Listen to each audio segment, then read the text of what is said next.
5, 4, 3, 2, 1. Mr. Deputy Speaker, sir, I am very happy that the Honourable Member has brought this bill before this Honourable House last time in the year 1984 when the same kind of bill was brought here, though I was present at that time. I could not participate in the debate when the Honourable Law Minister intervened while appreciating the spirit of the bill, said that it is not possible for him to support this bill on the ground that if we include this in the fundamental rights in Article 19, then it cannot be enforced at all. He added that we must make a law which is enforceable, and there is no use in passing all sorts of law which are not in a position to implement. That was his line of argument, and I think that was the correct line. I also appreciate the spirit of this bill. We know that this is a gigantic problem in this country.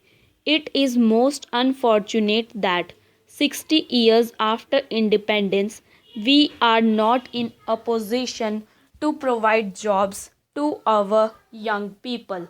This is the reason why in many states youngsters are attracted to terrorism. It is not their fault.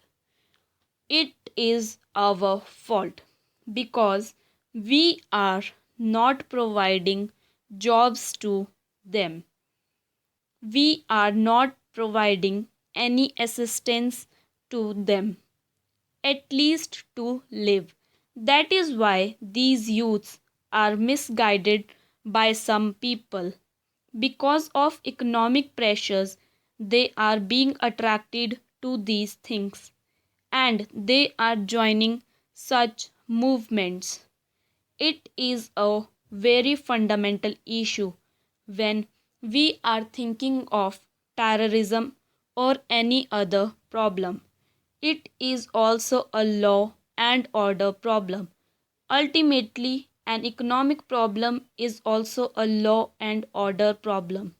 When people are not satisfied, when people do not get food, clothing, and shelter, naturally they will think of other methods of making money.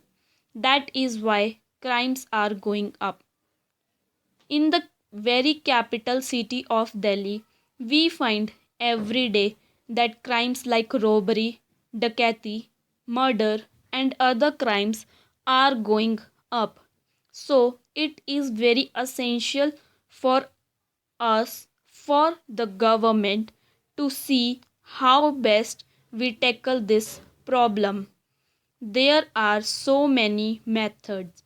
I am very happy to say that our government have taken several steps in this regard.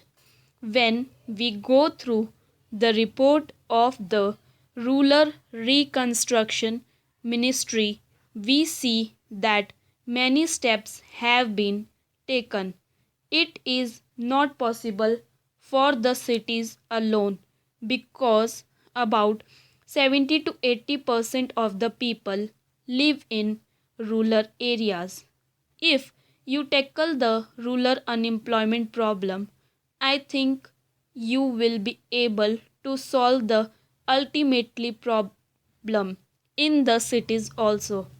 Why there is overcrowding in these cities? It is because the people are not getting any jobs in the villages. They are coming to the cities in searching of jobs. That is why there is so much of congestion, housing problem, and all sorts of things in the cities. This is a fundamental issue. If we improve the condition of the poor people in the rural areas, then we will be tackling the problem in the cities also. I am happy to say that our government, the previous government, started to tackle the problem in the rural sector by the new economic program announced by the Honorable Prime Minister. We have taken this problem very seriously, particularly in respect of land reform. So, that is the greatest problem facing the rural areas. Some people are owing thousands of acres, of course, after the land reforms. The number of acres is reduced, but still there are certain problems now. Some people, in order to avoid this act, distribute land in the name of some people, but actually they are cultivating the entire land as benami. This is called benami. So that problem is also there. That is why I urge upon Honorable Law Minister, his predecessor also could not do anything while appreciating the spirit of the bill because it involves rupees 200 crores. The burden may be more than 200 rupees crore.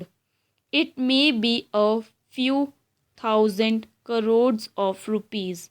With this amount of rupees 200 crores, you will not be able to provide employment to all the people. This amount will not be sufficient. The land reforms must be taken up very seriously.